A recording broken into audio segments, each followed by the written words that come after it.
I know John Pawson well. I've interviewed him, launched exhibitions with him. I've even convinced him to let me sell his photography. So sitting down for another interview wasn't all that easy because I wanted to reveal the side of him that I know. His softer, funny side, and his love for the creative, collaborative process. But John is a pro, always composed and unwavering. He's a giant in the design world and he knows exactly what he's doing. But what struck me during our conversation at his country house with his wonderful wife, Catherine, is that John Pawson might not actually be a minimalist. Bear with me. Minimalism as an artistic movement is all about simplicity, stripping away excess and focusing on essential elements.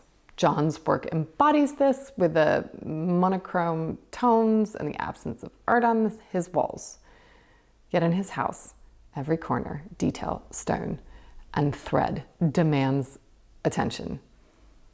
It's a maximalist's dream in terms of engagement, though without the clutter. And maybe I don't fully grasp minimalism, but I left that interview thinking John's work deserves a whole new term. He challenges our relationship with material and material possessions and aesthetic beauty, embodying minimalist goals while creating spaces that captivate and focus the mind. John isn't just a minimalist, or he shouldn't be put into a box like that. He's something more. He makes us see more by showing less. And maybe that is the whole point of minimalism, but this interview was mind-opening, bending.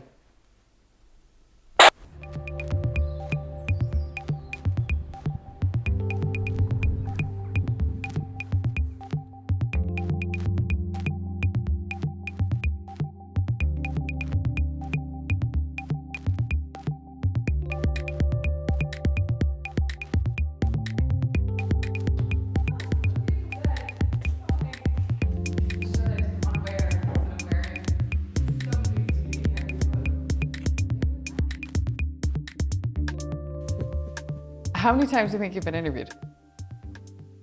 Oh, no idea. No idea. Not many. No, Not how many many. times?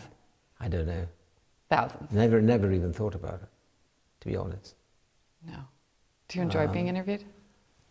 Well, the thing is that architects usually aren't very articulate, so it's a bit of a strain because you're used to designing things, so you're used to illustrating on paper and doing it, so you're not used to. I guess at school you're taught to try and sell your project. At architecture school. I mean, they say that to be a successful architect you need deep inner conviction, a modicum of talent, but also charm, because of the whole client thing. I'm not sure about Mies, because Was he charming? Mies van der, I mean, clearly was in some way. I mean, he's just the best architect that ever lived. But I was amazed to get a lunch audience with Philip Johnson in the Four Seasons a long time ago. And the only reason to have the lunch for me was to ask him about Mies, which of course is the wrong thing to do with Philip Johnson, not to ask him about his own work. So I said to him, Mies must have had, extraordinary charm to get where he got, as well as the other things. He said, I don't know about that. Maybe after a few martinis. But architects definitely have there's this persona of, you're supposed to be scary.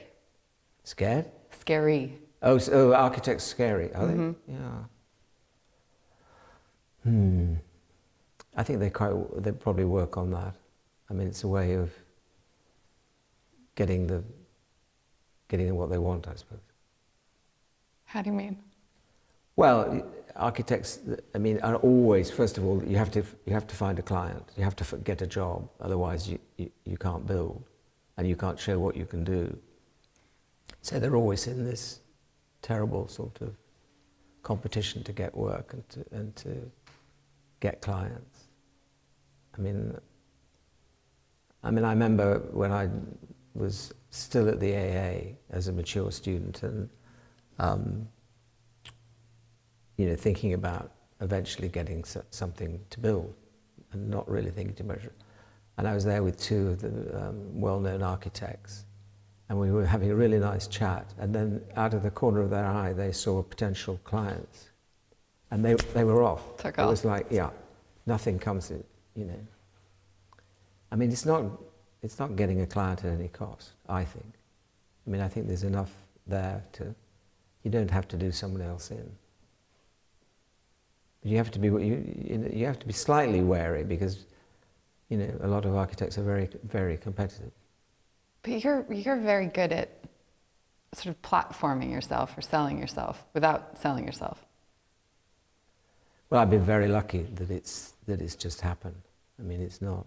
I've never gone out there, and, you know, people have seen what I've done for myself and asked if I'd do it for them, and it just gradually grew like that. Very, it's morphed into what it is. I mean, there was never a plan. So it's always been, you know, following the river.